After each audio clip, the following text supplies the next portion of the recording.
Testing, testing. Hey. Yep, can hear you. Okay. All right.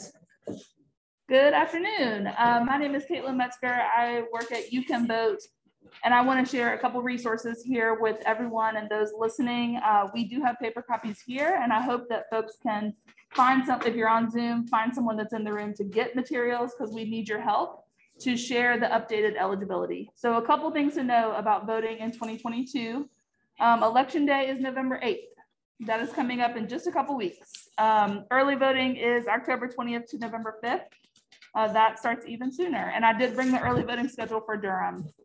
So it's a lot of the same sites that we vote at regularly. Most of the libraries and Duke and Central, the River Church and the EREF Church. So a lot of the same early voting sites that you probably voted at before.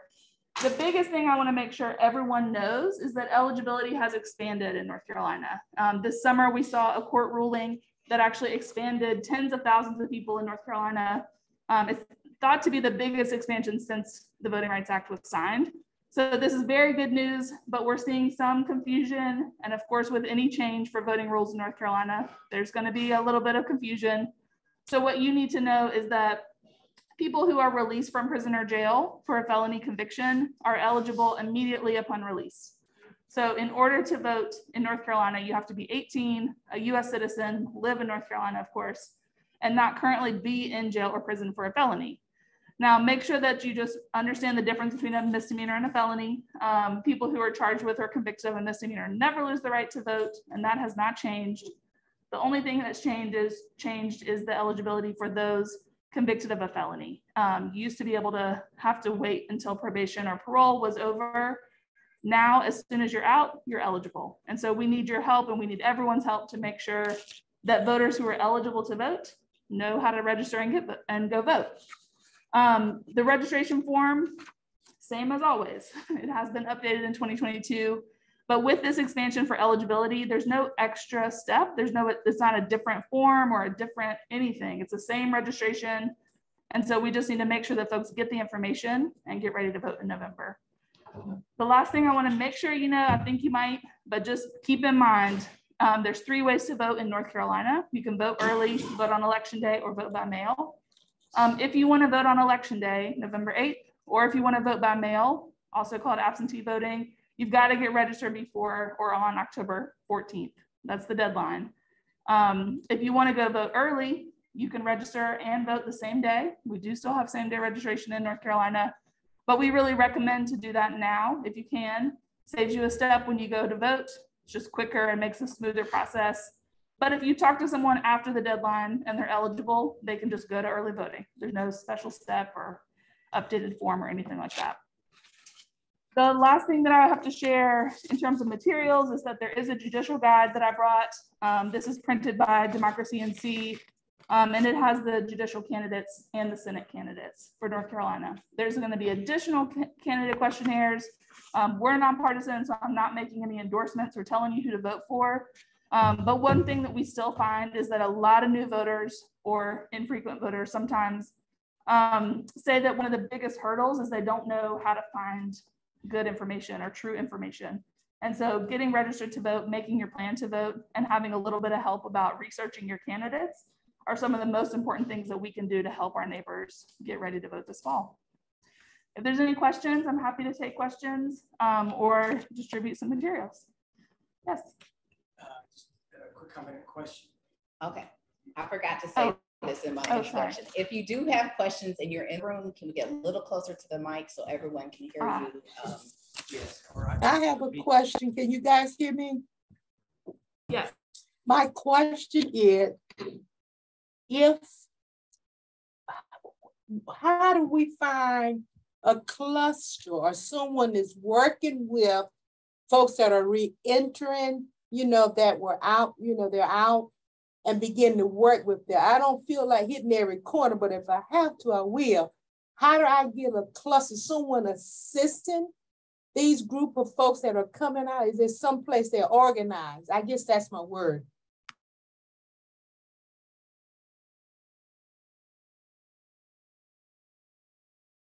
I can't hear you. Are you saying something back to me? You gotta hit Yeah, you're the- good. It's no. good now. It's good now. Oh, yes, Durham does have a re-entry council, and so folks that are being released are given that information.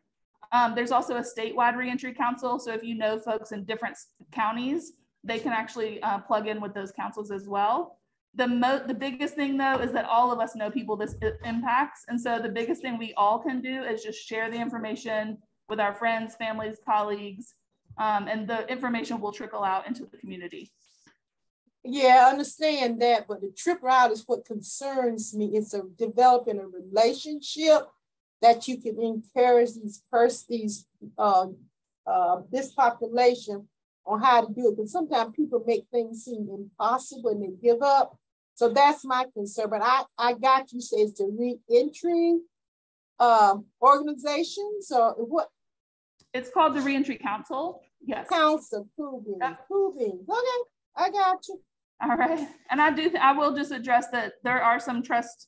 A lot of voters have trust issues about voting for the first time, and so I would say the one thing we also can do is just bring people with us. Right. The data shows that if you get into the habit of voting, you'll become a lifelong voter. So if we can support people to go vote for the first time, they're more likely to go vote next year. And then by the time they vote for the third time, if they're a lifelong voter.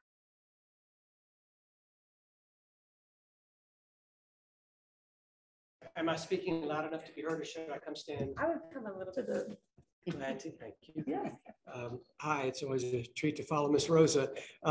Two things. One is that Democracy North Carolina, the information about the judicial candidates, Democracy North Carolina is a nonpartisan organization as well. So this is impartial information that I think is helpful to folks in what are often neglected races, but very important ones in North Carolina, particularly this year. And the question I had was, when does early voting start in Durham? And if you can just quickly. Yes. Absolutely. Early voting starts October 20th, and I'm going to make sure everyone here gets one. Becky, you want to pass these out? This is October 20th to November 5th. That's early voting for across the state. So we all have the same early voting dates. In Durham, we're very lucky because we have Saturday and Sunday voting. So it's 17 full days. The sites are the North Regional, East Regional, South Regional Library, the main library, the Duke University Karsh alumni, the NCCU Law Center, Law Building, the River Church, and the Ena River Church. So there's lots of options in Durham. And the statewide, if you live in another county, the statewide list was just published, I think today or yesterday. So you can find those sites. Thank you. Right. Yes. My question probably only relates to me. Okay. So, my son lives in California, and he has always voted in North Carolina, but 3 years ago he moved to California. Then COVID came, and he's kind of stuck in California. And so, but he has never changed his home address from my house in Durham. So can he still vote by mail in North Carolina? Yes. If he's registered here, you can vote on it. Okay. Well, he was registered here for a long time, you know. So the thing is, you have to be. He voted in North Carolina in the last election, the general. In 2020. Yeah.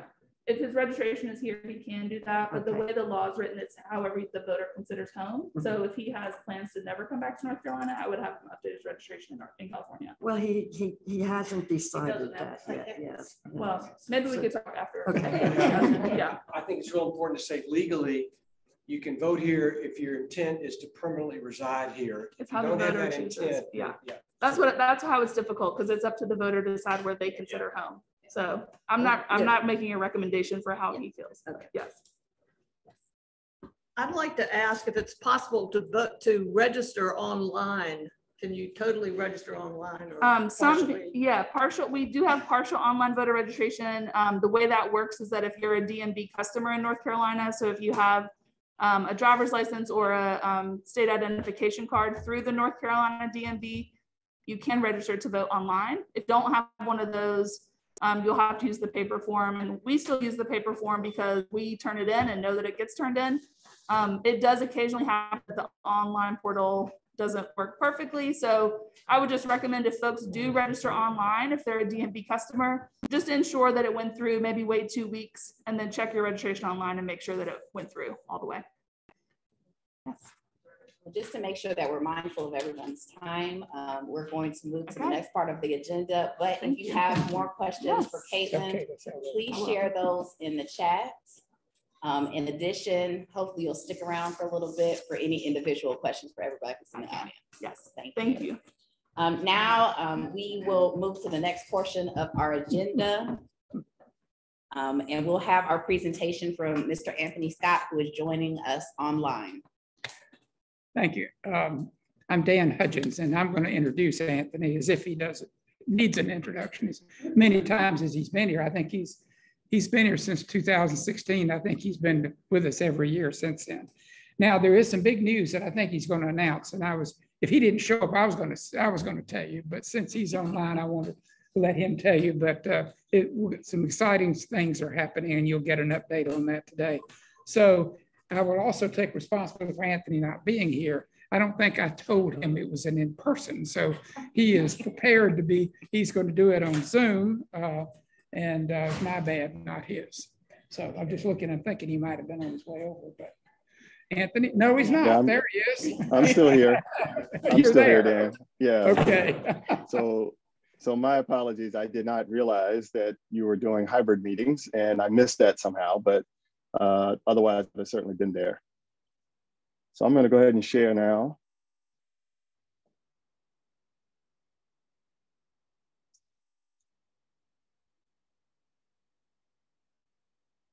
Hopefully our technology will do what it's supposed to. Okay, can everyone see the screen okay?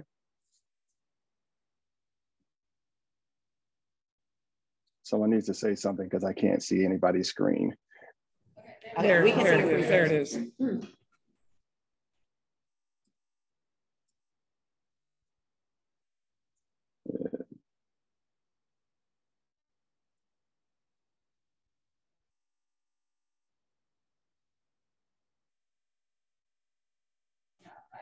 Yeah, you got it. You're showing. Okay, hang on one second. I'm seeing I got kind of low internet access. I'm going to switch over really quickly. I think that will help. DHA's Wi-Fi is terrible.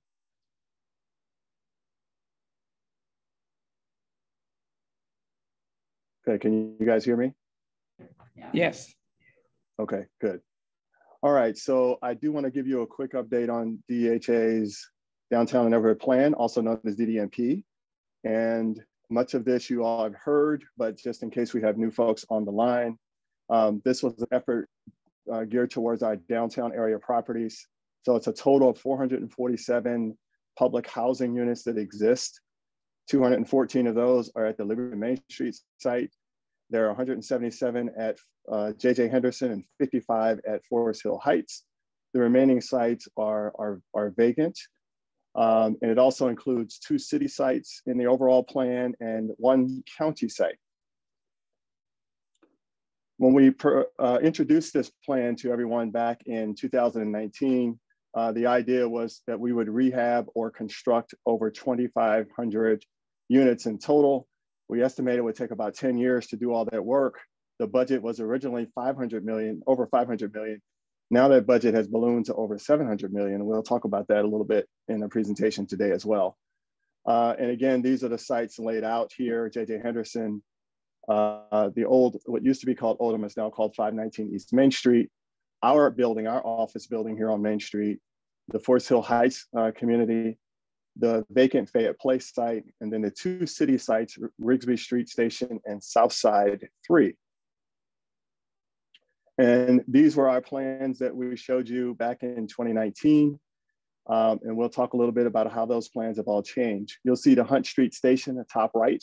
That's the city site. For purposes of our discussion, we're not going to talk about the city site, both the Hunt Street and at the bottom middle, Southside 3, because the city is pursuing those outside of DHA. So we'll just talk about the 5 sites that we actually own and control. So this also was the game plan back in 2019. You guys have seen this a gazillion times And it shows you sort of how the different sites would break up, what we project in terms of phases, what we projected in terms of the number of 9% tax credit deals we would hope to get, and an estimate of what the cost would be and the number of units. This is what those projections look like today. So you can see that we have changes in number of phases, we have changes in dates, we have changes in the number of 9% phases. We've actually went from 9 to 8. We have also changes in the budget, and that is a direct impact of obviously the spiraling cost that we all are quite familiar with, that has had a tremendous impact on housing cost. But it also is because there's a change in the number of units. So originally we were at less than 2,500. Now you can see our projections are well over 2,700. So where we are in terms of this, we started the rehab of J.J. Henderson and also new construction of a new construction on the same site. So J.J. Henderson is the L-shaped building that looks like an L.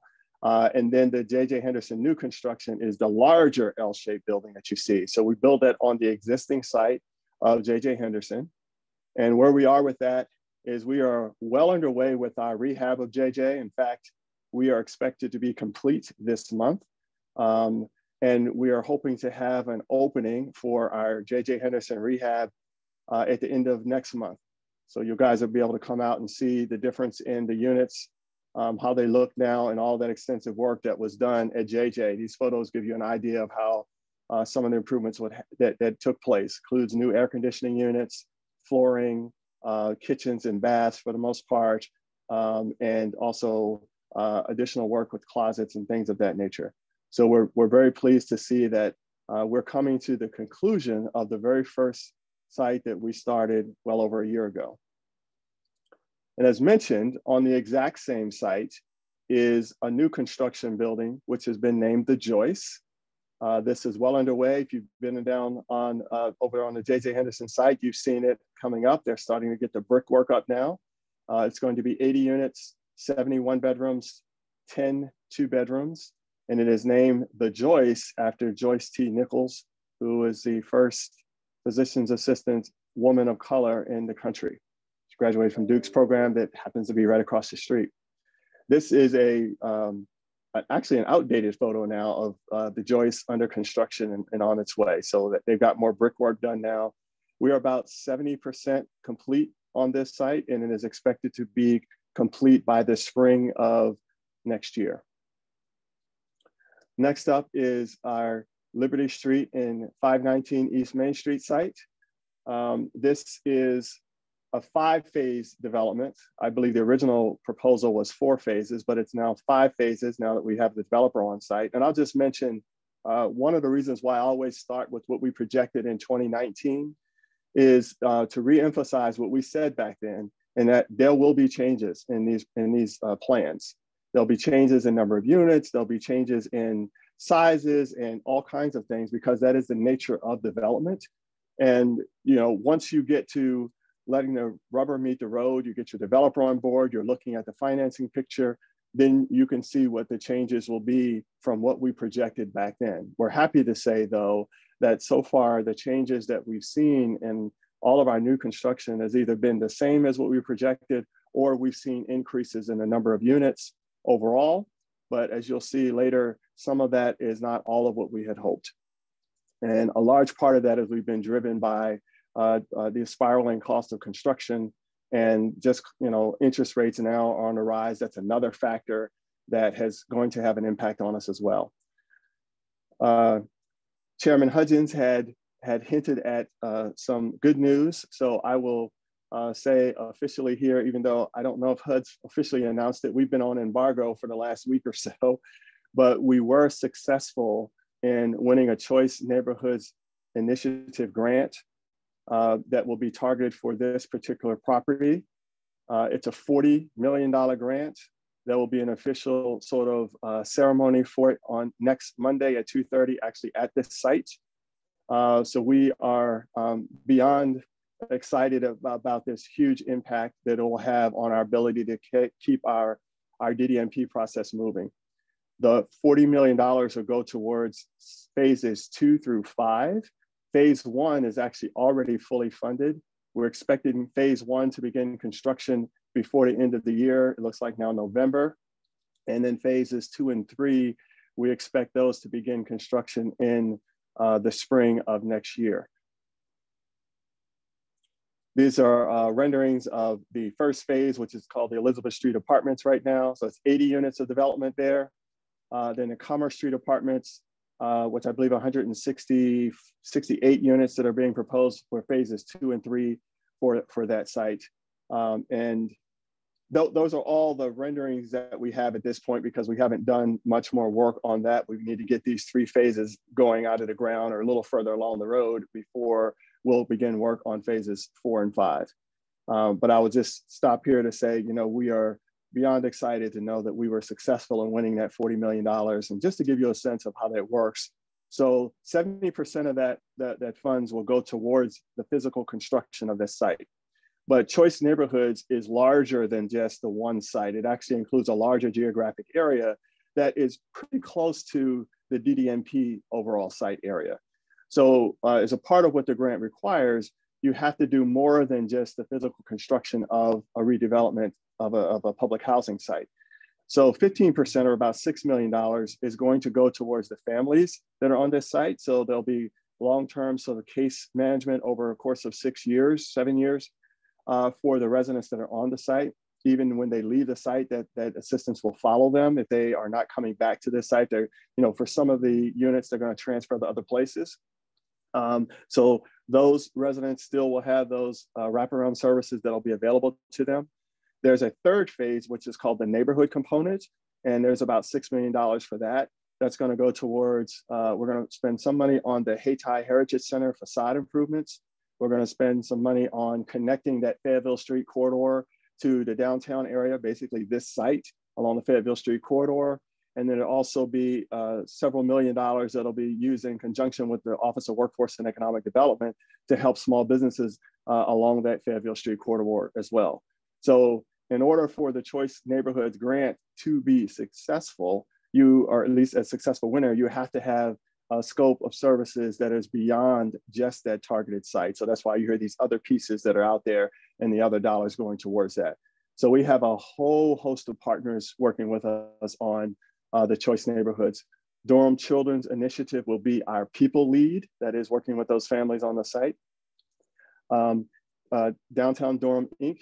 will be the neighborhood lead for us on dealing with the things outside of that, along with the partnership of the Office of Workforce and Economic Development. Other partners include various components with Duke University. We're working with the Hayti Heritage Center and a bunch of folks that I'll forget. I didn't write them down, I should have, but they're all part of this Choice Neighborhoods grant. And it was the city of Durham coming together that made this grant successful for us. Moving on, we're gonna move to phase 2 of our DDMP, which are the Forest Hill Heights site, the Fayette Place site, and the DHA office area site. You all recall we did an RFP last summer for that site. And as a result of that, we selected 2 development partners to work on those 2 different sites. First up is the Fayette Place site. Our development partner is Durham Community Partners. It's Greystone Affordable Housing, Gilbane Development, and F7 International. They are partnering on this to create what will be up to 774 units of housing with a variety of income levels. As you know, all of our sites include both public housing replacement, workforce housing, and market rate housing. Oh, let me go back. Just say a little bit more about Fayette Place. So for both Fayette Place and Forest Hill Heights, we've been undergoing a number of community meetings to talk about what folks want to see on those sites. The original ideas and plans that we had back in 2019 became the basis for our RFP, but we know that once we have a development partner on board, they would have new ideas, hopefully better ideas around what would happen. This plan largely looks like our original plan, but since the developer has been selected, we've had a series of community meetings in the Hayti area, specifically at WG Pearson. We have another community meeting coming up next week at the NCCU to talk about the changes to the plans based on the feedback that we've received from residents and community members. Similarly with Forest Hill Heights, which is a development partnership with the Integral Group. This is a very, very ambitious and dynamic site that they're doing. It's going to have 700 units on this site. It'll include 72,000 square feet of commercial and retail space, as well as a 17,000 square foot plaza for activities and events to serve not only these communities, but also the larger Durham community. It's called Tribute Rising. It has a particular interest in kind of making sure that it is demonstrating the history of the Hayti community and Black Durham, if you will. That's a part of that whole plaza area that you see there. This will have 105 units for affordable and workforce housing, and then the rest would be actually all market rate housing. And then lastly, the DHA office and criminal justice site, which is where our office is located. And it's the criminal justice site, but it's actually the land that surrounds the criminal justice. It doesn't have anything to do with the actual building. It will remain intact. That's that sort of one story, looks like one story building there relative to the rest of this there that you see in the plans. And we'll simply wrap around the criminal justice site and go back all the way to, what is that? Bramshier Street back there. To create about 258 units on that site. This is also very exciting for us because this is a site that has no public housing or no housing at all currently, obviously. And this is a way that we can utilize existing space that we own to bring in 258 units of mixed income. This, of all of our sites, this is the one that's sort of been pushed to the back burner. So we've been focusing on the Fayette Place site as well as the Forest Hill Heights site. We'll pick up more focus on this site probably around the beginning of the year once we've gotten a little further with the others. So what does all this mean for these phase 2 sites? This is a lot of numbers, and I promise the next time around I'm going to make this a little more simplified. But what this does is it shows what we projected with DDMP in 2019 and where we are with that currently.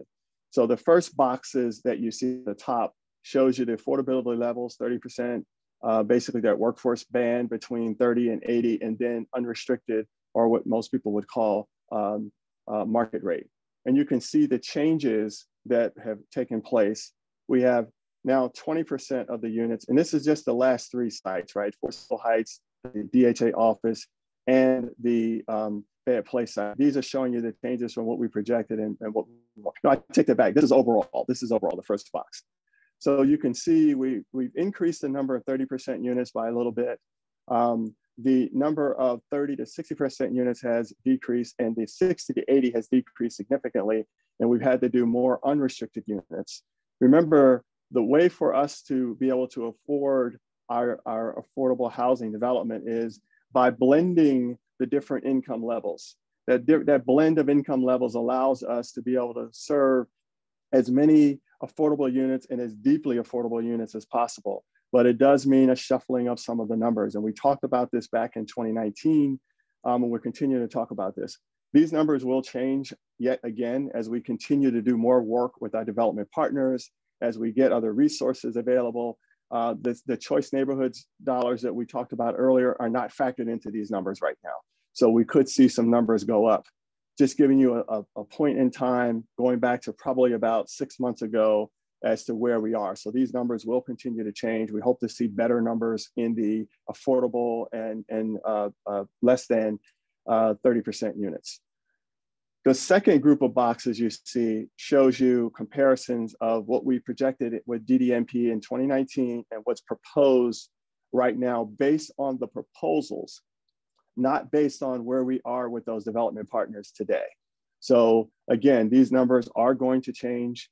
They'll continue to change as we both look at ways of more money coming in or other kinds of tools coming about, and it'll change these dynamics. But again, I'm trying to make sure that I'm being straightforward to folks that these numbers are going to change. So next time you come, you'll see an even different set of numbers, because each time we get deeper into the development process, we get different numbers that are reflective of the times.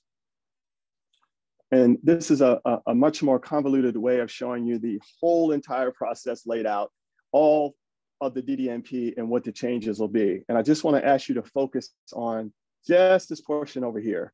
So again, this is showing you based on the proposals that we received, not where we are in our development negotiations today, because those negotiations are not completed. We have no new actual numbers to show you, but I want you to be aware of how things have in fact changed based on the proposals that we received. So this first box here where you see 55 net units and then 41 net units, those are 30% and then up to 50% boxes. So we're seeing a net of 96 units at 50% and below. We're seeing a decrease of 318 units at the 60 to 80% level. And then we're seeing a big increase on the unrestricted units of almost 500 units. And a lot of that is associated with the increase in the number of units that we talked about. Remember, I talked about we had an increase of probably 200 to 300 units. So a lot of that's reflected there, but it's a way to help us be able to make all of these projects work. But again, don't hold any of these numbers to being the final ones yet, because we're not yet concluded in our negotiations and our overall numbers, particularly based on the choice neighborhoods with our development partners. So that's a point in time that's about 6 months old. I believe, oh, yes. Now, moving on, McDougal Terrace. So we are beginning our planning process around the repositioning of McDougal Terrace. That is, we're going to tear down McDougal and we're going to rebuild in that site. As you know, whenever we're tearing down, we have to replace all of our units one for one. So that's going to happen. It just might not necessarily all be on this McDougal Terrace site. Similar to some of the other work you've seen where we've done transfer of assistance, like we put units at Willard Street. We're going to put units at the 300 block. We're going to put units at the 500 block of Main Street. And we'll probably do some of that with McDougal Terrace as well. But we're in the very early planning stages of this. We've been working with our residents there. We've had about 3 or 4 meetings with them to talk about what they'd like to see in terms of amenities, wishes, wants, those sorts of things. And then we're going to begin the planning process to lay out what we think a new McDougal Terrace could look like, number of units, how many are going to be at the lowest affordability level to the highest. That is to come. We're working on that between now and the end of the year to come up with our preliminary plan. Once we get that plan completed, we will submit that to HUD. That will include not just what we will build, but it'll include a relocation plan, it'll include a financing plan, and it'll include some semblance of a timeline of when we think work will happen. So we don't have any details to report out now. I'm just letting you guys know that we're doing a lot of that planning work as we speak right now. And I believe got one more, which is just questions and contact information. So that was a lot. I'm going to hold this just in case somebody wants me to go back to a particular slide for any questions that you may have, but I'll turn it over to the host there, Mr. Hudgens, to handle any questions that we might have. Okay. I have a question, and you're not going to get away like that, Brother Anthony. I have 3 for you specifically, if I may. Absolutely. My first one is, can you tell us about home ownership opportunities with all these plans you presented so nicely, I must say. Hold that. Secondly, the tax rate implication. What kind of tax basis, what kind of impact would the taxes increase, decrease, what we expected? And the final one is the availability of having affordable housing. And I'm always thinking about my NCCU students, Duke students, and my Durham Tech students, because I hear from them as student service manager at NCCU trying to find places they can, rent. So if you could hit those 3, I would be so grateful. Okay. So the first one was on, remind me again. Ownership. Yes. Home ownership. So I'll start by talking about Fayette Place with respect to home ownership. With Fayette Place, we are currently looking at a home ownership phase in that. I think I've gone too far. And so it's not really reflected on here yet, because again, these are the plans based on what the developers submitted. But we are looking at a homeownership component here. It's not going to be single family houses. The one thing that we have been very clear about from the beginning is that because of the availability of, or I should say the lack of availability of land in Durham, our first priority with our work was to make sure we can provide as many affordable housing units as possible. And we have a particular focus on rental housing because we know that need is very, very strong, because before you can become a homeowner, most people start out as renters. And we all know that in Durham, with the rents escalating the way they have been, this is a true need. I believe back in 2016, when I first came here, there was a projection of 5,000 rental units being needed just to deal with the backlog of affordability. So that is clearly our primary focus and will remain so for these DDMP sites. But with that said, we also are looking at least one homeownership component with this that might be something like a condominium type property or a co-op or something like that. We're still working those details out, but it is being considered for the Fayette Place site. Outside of DDMP though, we are continuing to look at homeownership partnerships, particularly with Habitat. You know, there's 37 single family units that we've done in the Edgemont Elms area and over also in the area, shoot, I'm drawing the blank on the area now, but the other portion of the Hope 6 that we're doing 37 units. Most of those are complete. And there's also some smaller land that DHA has that we're currently working through the HUD approval process now to make that available for homeownership more in the single family, maybe duplex kind of range.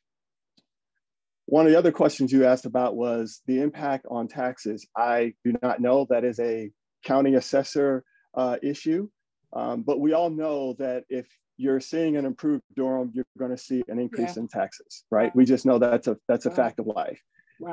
But no matter what, we are committed to turning around our public housing communities, and anything we do is going to have an impact on taxes. But we, DHA, can't control that issue. If we did nothing, in fact, we all know that taxes are continuing to go up just because of the growth that's happening in Durham. We ourselves, though, can't have an impact on that. I will say, with respect to the affordable housing, though, one of the things that happens as a nonprofit partnership that we create with these development partners, we do have reduced or no taxes for the strictly 30% and below units, and that helps keep those units more affordable. And then there was a third one that I can't remember that.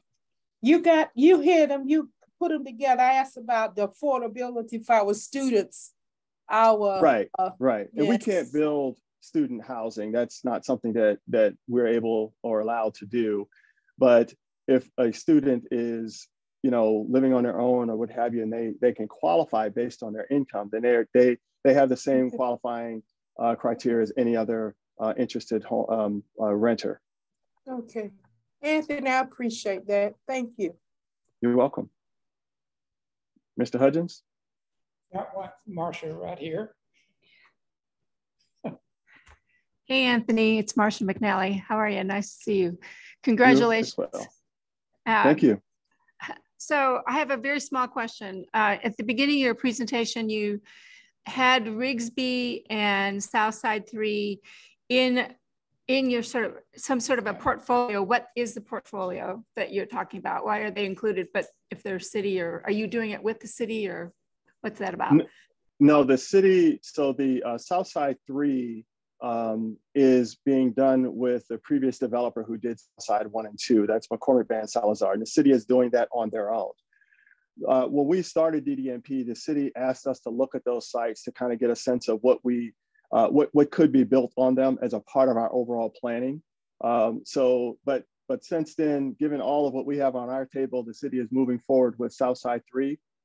There's been no discussion on the Rigsby site as of this moment, as of yet. The only reason I asked is that sort of word on the street is that you own the Rigsby site, which I know is owned by the city, and that you're doing housing there. And I was like, oh wow, that's exciting. No, it's just that we included it in as part of our overall look because we partnered with the city on this initially, and as well as looked at that site with the county. But we do not own it. If we did, it would be talked about a lot more by us, but we don't own that site. Anthony, hi. I don't know if somebody online has a question, but okay. But it's good to see. Congratulations, not just on the great grant, that's fabulous, and the group folks that put it together, but on all the other projects you've outlined. When you talk about mixed income, particularly not just for the public housing replacement units, I know the story there, but for the 30 to 50 or 30 to 60 units,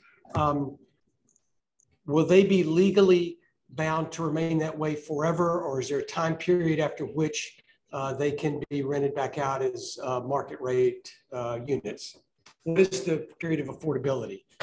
Right. So for those units are typically going to be funded by tax credits, rather than 9% or 4%. And so they typically have a 30-year affordability. I believe if the funding that we're getting from the city, I think has maybe a 40-year affordability in them. But however, keep in mind that we are still owners on these. And once that initial partnership period burns off, which is typically 15 years, then DHA will take full ownership of these sites to make sure that these units remain affordable through perpetuity. The whole point of all of this is to, one, make sure that the affordable units we're building remain so. And that DHA, as you know, we're not selling any of the land, we're going to maintain the land. And that we have a first right of refusal. So whenever those partners are ready to exit, that DHA will step in and buy those buildings so that we make sure that these units will always be affordable and in full control of the Housing Authority after those initial partnerships between us and our development partners wears off. Thank you for that. Yeah. Hello, I want to ask about Forest Hill Heights. And I looked it up online, and Forest Hill Heights now has 55 units on it, right? That is correct. And the new proposal has 105 affordable housing units, right? That's correct. What percentage of those 105 units are going to be 30% and below? Right now, for sure, the 55 are going to be completely replaced. Remember, we're talking about what's been proposed versus what we're going to actually be able to do. And that's part of the negotiations we continue with our development partners. So right now it's 55 that are going to be 30% below. So we're replacing everything that's there. And then that other 50 or so units would be at, I believe, the 30 to 60% range. So we use tax credits for those to help finance those. There's other tools that we have in the tool chest that we're looking to bring to the table, but we're early in the negotiation process right now. Yes. Hi. My question is about especially the public housing units, the 30% affordability units. Will any of these or many of these units be built with handicap accessibility taken into consideration? Yes. Like heights of cabinets and yes, the levels of stoves and sinks and so forth. Yeah, it's a great question. Absolutely. There's a minimum percentage that we have to do. I think it's 5% that has to be at least at that level. When it comes to our senior sites, because I didn't go into the details, some of these phases are senior only. We will make sure that those senior only buildings are going to be much more focused around making sure that they have accessibility features within them.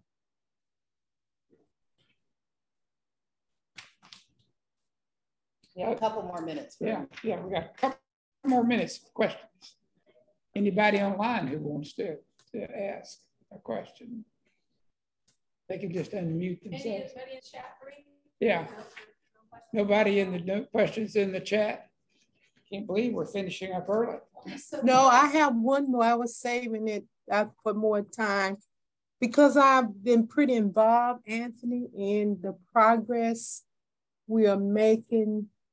And one thing that I found to be of interest in the community, I didn't hear anything about how we're going to preserve the core, what can I say, African-American contribution in the Hayti area on up through Fairview Street, you know, all around. We call it Eagle Village. It might be before your time here.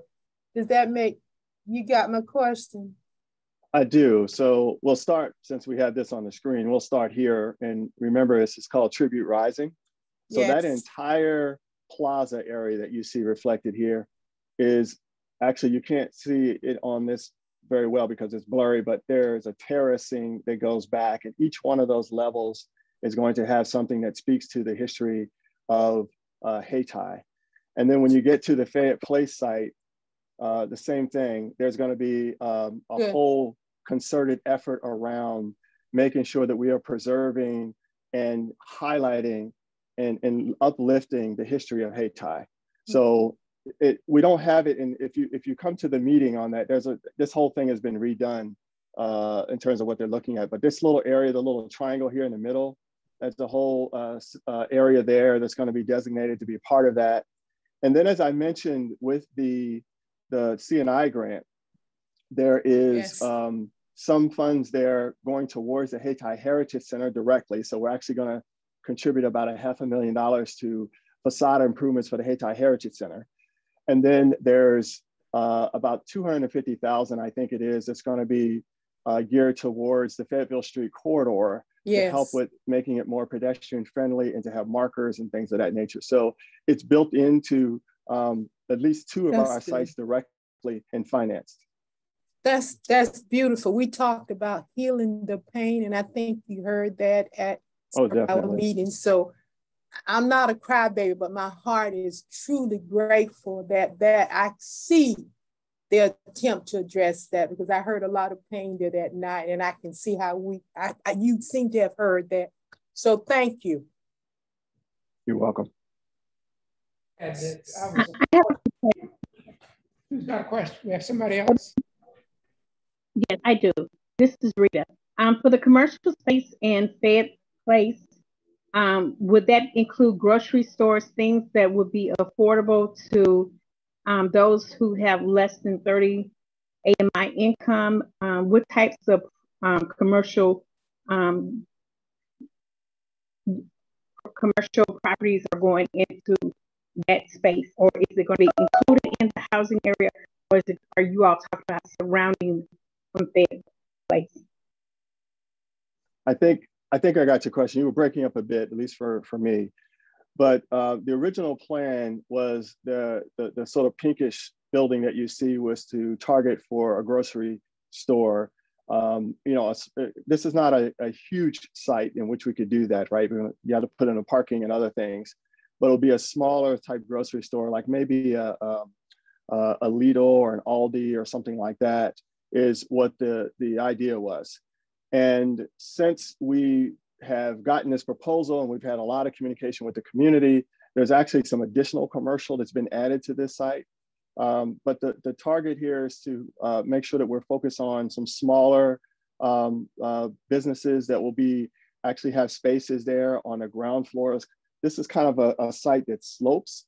So the view on the Fayetteville Street side is different than once you turn on Olmsted and come around. So Fayetteville Street is kind of here, but then there's another layer essentially as you turn the corner and go around. So there could be some smaller retail space for small businesses that will be there. And some of the funding from the C&I grant that we talked about could be used to help support those small businesses that can be located there. Our development partner, F7 Development, he's one of the three. He has been doing a lot of work in this space, not just for this site, but also his history in Raleigh. He's built a whole community where he's done a lot of work around small businesses, and he being a small business, started out as a small business in himself. He really understands this well. That includes some discussions with the Institute around some lending products and things like that. So the idea is to make sure that we can provide businesses that are going to serve the community at all levels, as well as having hopefully some type of grocery store there as well.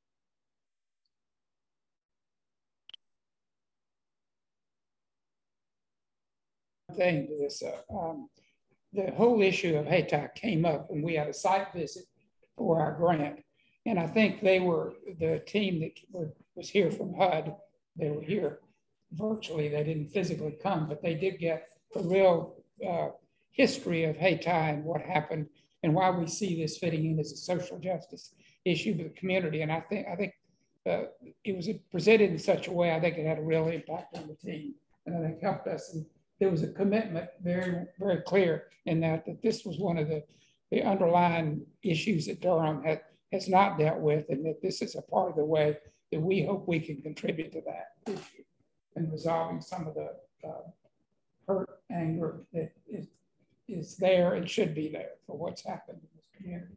Anyway, I'm excited about it. This is the best news other than the passage of the bonds, I think, that we've had since I've been involved. And so I'm glad we got this opportunity to come today, because this is the day that it's officially going to be announced. So that's it. Thank you. Darren. That's correct.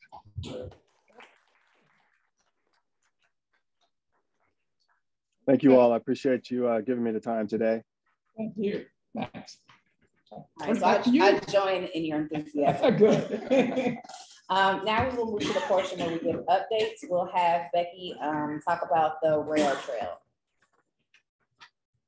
As you know, probably, we let through the initiative of Jim Savara mainly, we got data from Triangle J Cog about affordable housing along the rail trail as the beginning of our effort to make sure that this trail does not result in displacement and gentrification as much as we can.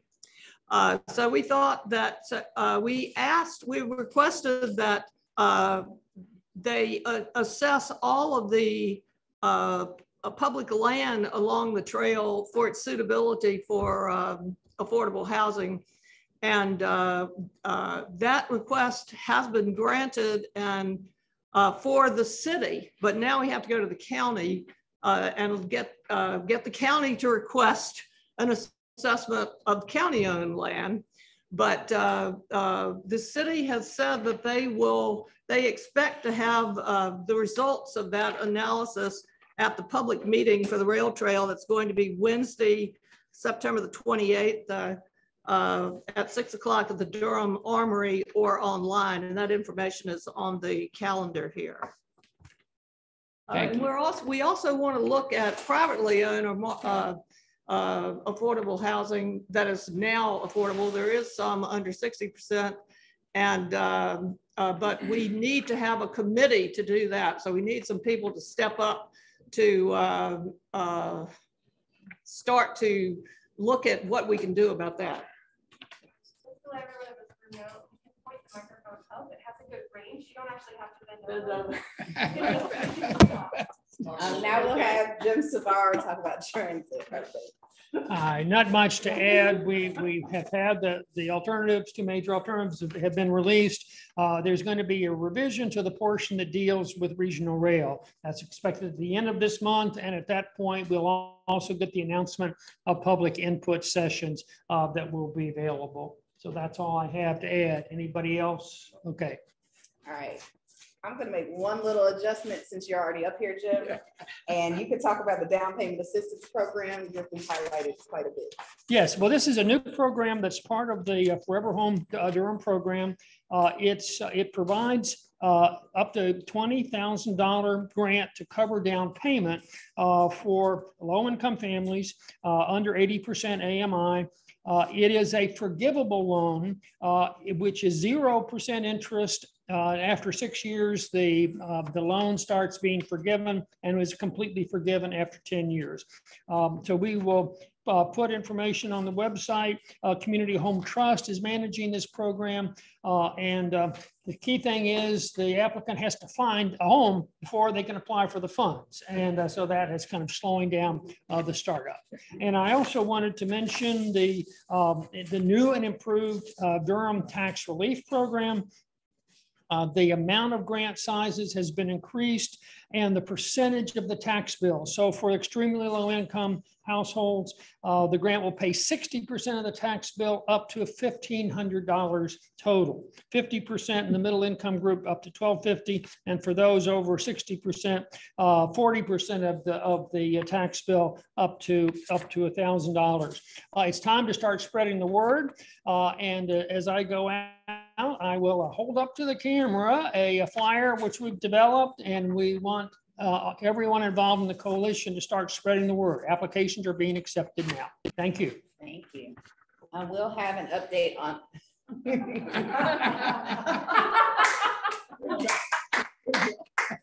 Now we'll have an update on Northgate from Danielle Doman. She's not here. Thanks. Just a couple of slides.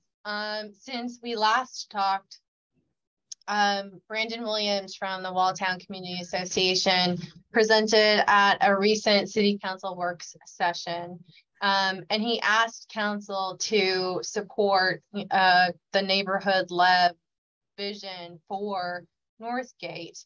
And so we asked them to do two things. One, convene the stakeholders. So that would be Northwood Raven, which is the developer, Duke, that owns the old Macy's and the deck, the parking deck, some members of city staff, including planning, and representatives from a Walltown Association, so that we can really get down to the details of what a redevelopment that includes housing would look like. So as you'll recall, the developer's new plan presented at an engagement meeting for them to request zoning last month, switched from their previous plan of being mixed use retail and housing to being now just office and lab space. So the community has concerns with that approach. Brandon also asked the council to commit funding to support implementation of a collaborative plan. There's a couple of things that allies can do. So we're asking people who either live in Walltown or support Walltown's vision for the redevelopment to reach out to the mayor and council members. And here's a couple of ways that you can do that. And I'll drop a link in the chat before we close today. So you can email all of them or individual ones as you see fit. I find it useful to do both. If you feel like this is not something you're as caught up on as you'd like to be, please do check out some of these important pieces of research. The report, I'll drop a link in the chat, is from a couple of years ago by NC DataWorks. And I believe that's it for me. Happy to address any questions or comments. Excuse me, could you go back to the next slide? There you go. Give me a minute to copy as others talk. I just needed to, you caught me taking a picture. Okay, cool, Vince, thanks. Sure thing, thanks. And now we'll have, well, thank you, Danielle. We'll have updates about the comprehensive plan by Becky. Okay. We have been working, the city has been working in county on the comprehensive plan since about 2019. And finally, they are really making a big push to wrap it up. And the results of the most recent input, that round of input where everybody filled out a very long survey and submitted it, I'm sure by August the 30th or something. We'll get the results from that to the policy working groups the end of very shortly, and all the input is going, the draft, the revised draft, the policy working groups will be putting all their input in by September the 30th. And then it will be, I think it will be going to the Planning Commission as soon as possible after that. But included in all of this process is a revision to the rules about for developers about how affordable housing will be done. And the coalition has been asked to make some people are making comments on those, which will go in with the process, in with the comments on the plan, and watch for the final draft sometime in October, I think. Thank you. All right, now we'll have future meetings and events that are coming up, so mark your calendars. We have a policy committee meeting that usually happens on the 4th Tuesday. Will be happening Tuesday, September 27th from 5 to 6:30. Please join us. Then we have a rail trail public meeting Wednesday, September 28th from 6 to 8 at the Durham Armory. That will be hybrid meeting, so please join as well. The next coordinating committee meeting is the first Monday of every month. So we will have our next meeting October 3rd from noon to 1:30, and that will be fully virtually. And lastly, there is the coalition monthly meeting, the third Mondays. Our next meeting will change slightly to October 17th. Is that correct? No, I think that's the regular time. Oh, that's the standard time. Okay, so November 1. The November one will change October 17th from noon to, we'll say 1:15. So typically go a little over, but it's good discussion, so that's fine. Just mark your calendar for future coalition topics. October 17th, we will join together to talk about eviction diversion to housing stability with the city and county rental assistance programs. And November 14th, we'll have our updates on homelessness in Durham and actions needed. I'm just grateful to have the opportunity to serve as your facilitator today. This has been a remarkable discussion, great updates on the changes that will happen in Durham.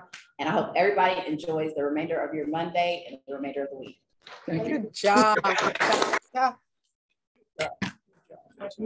Bye, guys.